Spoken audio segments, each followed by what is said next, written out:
करने जा रहे हैं वो है मसल वीकनेस से रिलेटेड, और वो है मस्कुलर डिस्ट्रोफी। अगर हम मस्कुलर डिस्ट्रोफी की डेफिनेशन की बात करते हैं, a group of muscle disease caused by mutations in persons genes. Muscular dystrophy क्या होता है? मस्कुलर डिस्ट्रोफी जो है वो ग्रुप ऑफ मसल डिजीज होता है, और जो कि काज होता है by mutations in the persons gene. Mutations mean changes. Muscular dystrophy से जो है वो मसल वीकनेस जब होगी हमें मस्कुलर डिस्ट्रोफी में, तो मोबिलिटी जो है हमारी कम हो जाएगी और अदर टास्क में जो है वो डिफिकल्टी आएगी। मस्कुलर डिस्ट्रोफी की वजह से हम जो है ना डिफिकल्टी होगी हमारी वॉकिंग में, हमारे brain organs just like brains, eyes, endocrine glands जो है वो अफेक्ट होंगे। हमें रेस्पिरेटरी एंड कार्डियक डिजीज भी हो जाएगी, और हमें स्वेलिंग करने में भी डिफिकल्टी होगी। अगर हम मस्कुलर डिस्ट्रोफी के कॉजेस की बात करते हैं, तो mutations in genes. Mutations means mutations in genes की वजह से हमें मस्कुलर डिस्ट्रोफी होगी। अगर हम मस्कुलर डिस्ट्रोफी के सिम्टम्स की बात करें, तो सबसे पहले आएगा frequent falls, trouble running and jumping. हमें मुश्किल पेश आएगी भागने में और उछलने में। Walking on toes. Widely muscular dystrophy के सिम्टम्स की बात करते हैं, सबसे पहले आएगा फ्रीक्वेंट फॉल्स, सेकंड आएगा ट्रबल रनिंग एंड जंपिंग। हमें मुश्किल पेश आएगी भागने में और जंप करने में। Walking on toes. Waddling gait. Waddling gait happens तब होगा when there is weakness in hip girdle and the upper thigh muscles. Difficulty rising from laying and sitting position. Dystrophy की डायग्नोसिस की बात करते हैं, तो पहले हम ब्लड सैंपल लेंगे।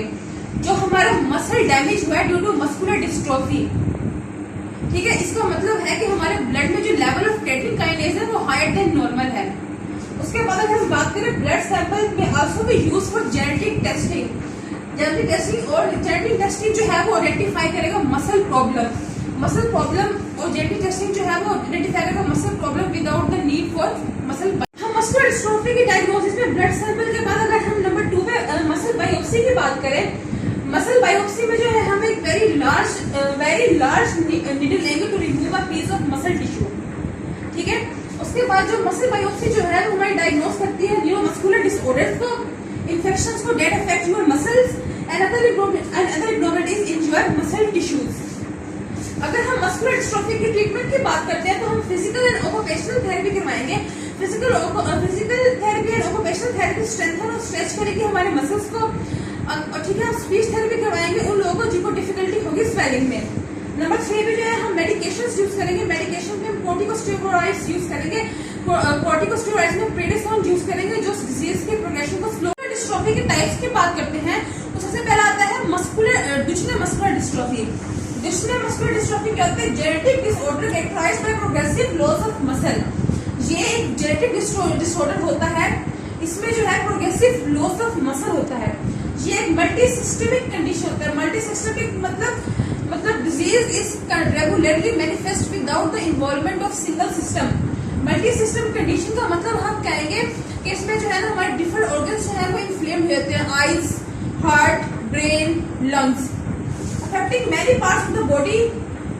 ये मल्टी सिस्टम कंडीशन है, अफेक्ट करते हैं many parts of the body. जिसमें होता है जो रिजल्ट होता है the deterioration of skeletal muscles, heart, lung muscles. अगर हम बेकर्स मस्कुलर डिस्ट्रोफी की बात करें, ये भी एक फॉर्म ऑफ मस्कुलर डिस्ट्रोफी है। A genetic disorder that gradually makes the body's muscle, इसमें जो है बॉडीज के मसल जो है वो बेकर्स मसल डिस्ट्रोफी में बॉडीज के मसल जो है ना वो वीकर और स्मॉलर हो जाते हैं। ये जो है Becker's muscular dystrophy less severe problems produce करता है then Duchenne muscular dystrophy. I hope so आपको मेरा आज का लेक्चर पसंद आएगा। Like and subscribe my channel. खुदा हाफिज।